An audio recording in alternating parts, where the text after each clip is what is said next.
Guys ನೋಡಿ guys, ಇಲ್ಲಿ ನಮ್ಮಮ್ಮ ಏನು ಮಾಡ್ತಾವ್ರೆ ಅಂದರೆ ಹೊಸ ಕುಕ್ಕರ್ ತಗೊಂಡು ನಾಚಿಕೆ ನಮ್ಮಮ್ಮಂಗೆ. ಹಾಯ್, ನಾನು ನಿಮ್ಮ ಶಿರಾ ಗೆಳತಿ. ಎಲ್ರಿಗೂ ನಮಸ್ಕಾರ. ನಾನಿವತ್ತು ಏನು ಮಾಡ್ತಿದ್ದೀನಿ ಗೊತ್ತಾ, ಯೂಟ್ಯೂಬಿಗೆ ಲಾಂಗ್ ವಿಡಿಯೋ ಮಾಡಿ ಶೇರ್ ಮಾಡೋಣ ಅಂತೇಳಿ ಸ್ಟಾರ್ಟ್ ಮಾಡಿದ್ದೀನಿ. ಹಾಗೇನೆ ನಾನಿವತ್ತು ಕಾಸ್ಟ್ ಐರನ್ ತವಾ ತಂದಿದ್ದೆ. ನಮ್ಮದು ದೋಸೆ ಹಂಚಿನ ತವಾ ಹೋಗ್ಬಿಟ್ಟಿತ್ತು, ಹಾಗಾಗಿ ಇದರಲ್ಲಿ ನಾನು ಟ್ರೈ ಮಾಡಬೇಕು ಅಂತೇಳಿ ತಂದಿದ್ದೀನಿ. ಪ್ರೆಸ್ಟೀಜ್ ಕಂಪನಿ ತಂದಿದ್ದೀನಿ. 12 ಇಂಚಿದೆ. ಪ್ರೆಸ್ಟೀಜ್ ಯಾವ್ದು ಕಂಪ್ನಿ ಬೇಕಾದರೂ ತಗೋಬೋದು. ನೋಡಿ, ನಾನು ಹೋಗಿ ಶಾಪಲ್ಲೇ ಬೈ ಮಾಡಿ ತಂದಿದ್ದೀನಿ. ಕಾಸ್ಟ್ ಐರನ್ ತವ 30 ಸೆಂಟಿಮೀಟರ್ ಇದೆ ಇದು ದೋಸಾ ತವ. ಹಾಗಾಗಿ ನಾನು ಇದನ್ನ ಸೀಸನಿಂಗ್ ಮಾಡೋಣ ಅಂತೇಳಿ ಮಾಡ್ತಾ ಇದ್ದೀನಿ. ಇದನ್ನ ಚೆನ್ನಾಗಿ ವಾಶ್ ಮಾಡ್ಕೋಬೇಕು. ಇದನ್ನ ಚೆನ್ನಾಗಿ ವಾಶ್ ಮಾಡ್ಕೊತೀನಿ ಫ್ರೆಂಡ್ಸ್. ತುಂಬ ಭಾರನೇ ಇದೆ, ತುಂಬ ಗೇಜ್ ಕೂಡ ಇದೆ. ನಾವು ಇಷ್ಟು ದಿನ ನಾನ್ ಸ್ಟಿಕ್ಕಲ್ಲಿ ಮಾಡ್ತಾ ಇದ್ವಿ. ನಮ್ದು ಹಂಚು ಹೋಗ್ಬಿಟ್ಟಿದೆ ಅಲ್ವಾ, ಹಾಗಾಗಿ ನಾನು ಈ ಥರ ತಗೊಂಡು ಬಂದಿದ್ದೀನಿ. ಈ ಥರದಲ್ಲಿ ತಿಂದರೆ ತುಂಬಾನೇ ಒಳ್ಳೇದಂತೆ. ಕಬ್ಬಿಣದ ಅಂಶ ನಮ್ಮ ಬಾಡಿನಲ್ಲಿ ಕಡಿಮೆ ಇದ್ರೂ ಈ ಥರದಲ್ಲೆಲ್ಲ ತಿಂದರೆ ಬ್ಯಾಲೆನ್ಸ್ ಆಗುತ್ತಂತೆ. ಹಾಗಾಗಿ ನಾನು ಕೂಡ ಕಾಸ್ಟ್ ಐರನ್ ತವಾ ಕೂಡ ತಗೊಂಡು ಬಂದಿದ್ದೀನಿ. ಇದನ್ನ ಸೀಸನಿಂಗ್ ಮಾಡಬೇಕು. ಇವಾಗ ಒಂದು 3-4 ದಿನ ಕಷ್ಟ ಬಿದ್ದರೆ ಲೈಫ್ ಲಾಂಗ್ ಯೂಸ್ ಮಾಡ್ಬೋದು ಈ ಥರ ಕಾಸ್ಟ್ ಐರನ್ ತವಾಗಳು. ಹಾಗಾಗಿ ನಾನು ಕೂಡ ತಂದಿದ್ದೀನಿ. ತುಂಬ ದಿನದಿಂದ ತಗೋಬೇಕು ಅಂತ ಅನ್ಕೊತಾ ಇದ್ದೆ. ಆ ಟೈಮೇ ಬರ್ತಾ ಇರಲಿಲ್ಲ. ಕೊನೆಗೂ ಆ ಟೈಮ್ ಬಂತು. ಹಾಗಾಗಿ ವಾಶ್ ಮಾಡಬೇಕು. ಇದನ್ನೆಲ್ಲ ವಾಶ್ ಮಾಡ್ತೀನಿ ಫ್ರೆಂಡ್ಸ್ ನೀಟಾಗಿ. ಇವಾಗ ಫಸ್ಟು ಸ್ವಲ್ಪ ನೀರು ಹಾಕ್ಕೊಳ್ಳೋಣ. ಕಂಪ್ನಿಯಿಂದ ಬಂದಿರುತ್ತಲ್ವಾ, ಹಾಗಾಗಿ ಈ ಥರ ನಾರನೇ ನಾವು ಯೂಸ್ ಮಾಡಬೇಕು ಫ್ರೆಂಡ್ಸ್. ಈ ಥರ ಸ್ಟೀಲ್ ನಾರದಲ್ಲಿ ಯೂಸ್ ಮಾಡಬಾರ್ದು. ಸ್ಮೂತಾಗಿ ತೊಳಿತಾ ಹೋಗ್ಬೇಕು. ಸ್ವಲ್ಪ ಲಿಕ್ವಿಡ್ ಹಾಕಿ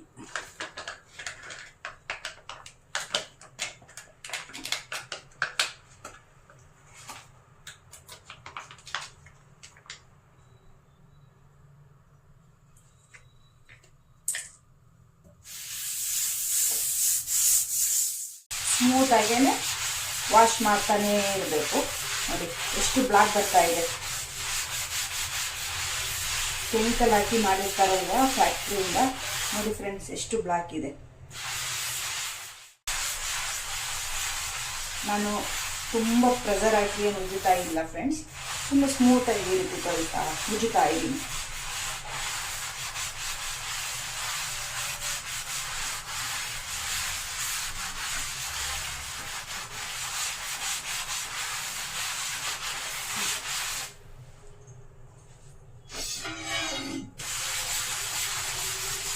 ಮತ್ತೆ ತೊಳ್ಕೊತೀನಿ ಇದನ್ನು.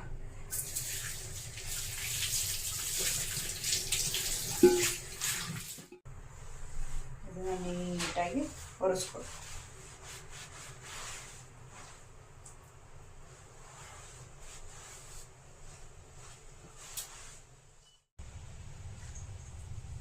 ಇದನ್ನ ಚೆನ್ನಾಗಿ ಒರೆಸ್ಕೊಂಡಿದ್ದೀನಿ. ಇದನ್ನ ನೀಟಾಗಿ ಒಂದು 3-4 ಸಲ ಎಲ್ಲ ತೊಳೆದು ನೀಟಾಗಿ ವಾಶ್ ಮಾಡಿ ಡ್ರೈ ಮಾಡಿದ್ದೀನಿ. ಇದಕ್ಕೆ 1 ಚಮಚ ಉಪ್ಪು,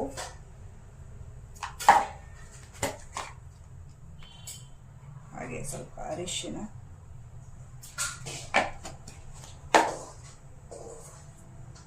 ಒಂದೆರಡು ಸ್ಪೂನ್ ಎಣ್ಣೆ ಹಾಕಿ ಇದು ನೀಟಾಗಿ ಸ್ಕ್ರಬ್ ಮಾಡಬೇಕು.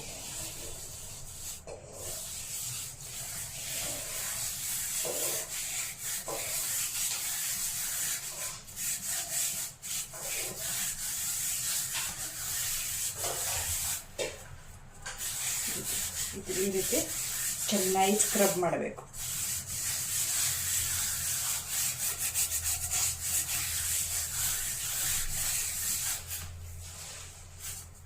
ಎಲ್ಲ ಕಡೆನೂ ಹಚ್ಚಬೇಕು. ಸ್ವಲ್ಪ ಎಣ್ಣೆನ ಧಾರಾಳವಾಗಿ ಹಾಕ್ಬೇಕು. ಸ್ವಲ್ಪ ಕಡಿಮೆ ಹಾಕೋದು ಬೇಡ, ಸ್ವಲ್ಪ ಜಾಸ್ತಿನೇ ಹಾಕಿ ಈ ರೀತಿ ಚೆನ್ನಾಗಿ ಸ್ಕ್ರಬ್ ಮಾಡಬೇಕು.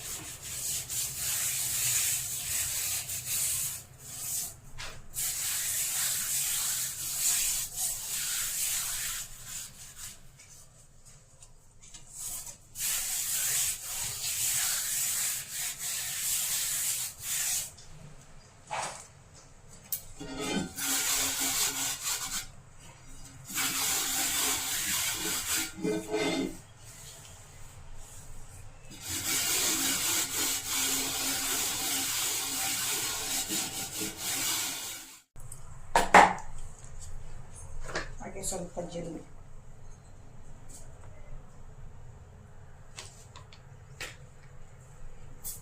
ಮತ್ತೆ ಇದನ್ನು ಸ್ಕ್ರಬ್ ಮಾಡ್ಕೋಬೇಕು.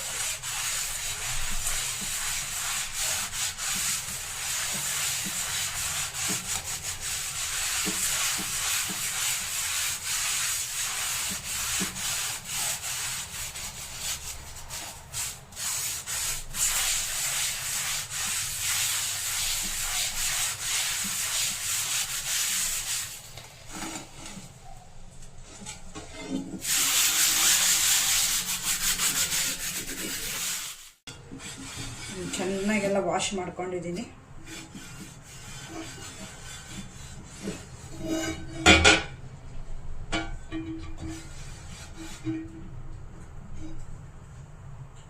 ಚೆನ್ನಾಗಿ ಕ್ಲೀನಾಗಿದೆ ಅಲ್ವಾ? ತುಂಬ ಚೆನ್ನಾಗೆಲ್ಲ ಕ್ಲೀನಾಗಿದೆ. ಇದು ಸ್ವಲ್ಪ ಡ್ರೈ ಆಗಲಿ.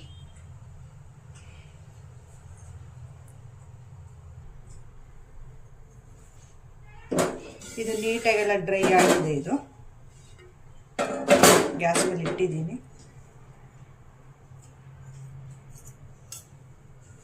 ಸ್ವಲ್ಪ ಎಣ್ಣೆ,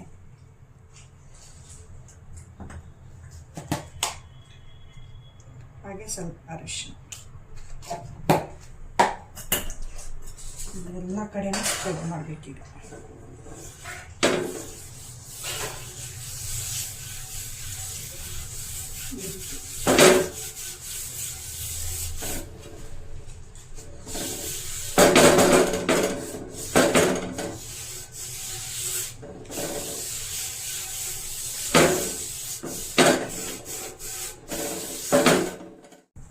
ಚೆನ್ನಾಗಿ ಬಿಸಿ ಆಗಬೇಕು.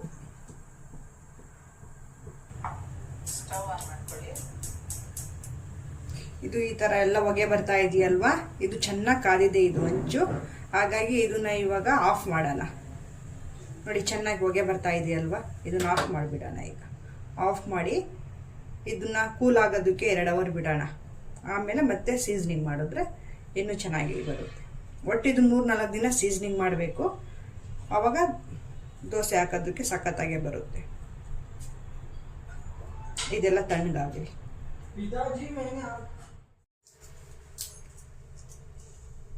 2 ಅವರ್ ಆಗಿದೆ. ಇದು ತಣ್ಣಗೆ ಕೂಲ್ ಆಗಿದೆ. ಇದು ಮತ್ತೆ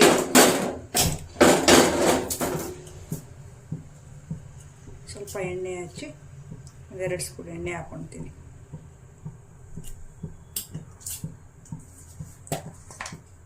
ಸ್ವಲ್ಪ ಅರಿಶಿನ,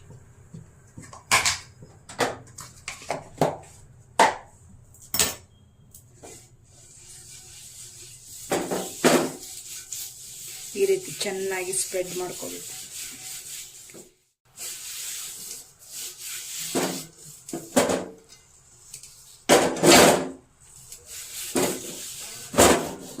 ಈ ರೀತಿ ಚೆನ್ನಾಗೆಲ್ಲ ಹಚ್ಕೋಬೇಕು ಎಣ್ಣೆನ.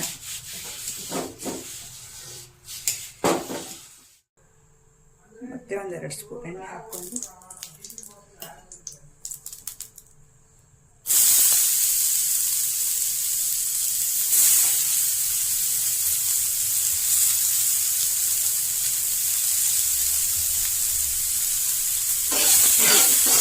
ಈರುಳ್ಳಿನ ಚೆನ್ನಾಗಿ ಹುರ್ಕೋಬೇಕು.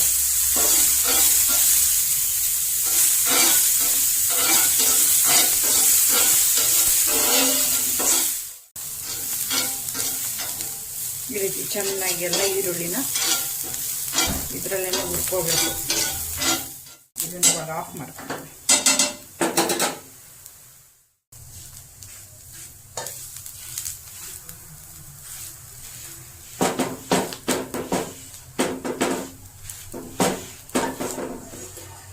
ವೇಸ್ಟ್ ಇದೇ ತಿನ್ನಕ್ಕೆ ಬರೋದಿಲ್ಲ. ಈ ರೀತಿ 3 ದಿನಾನು ಸೀಸನಿಂಗ್ ಮಾಡಬೇಕು.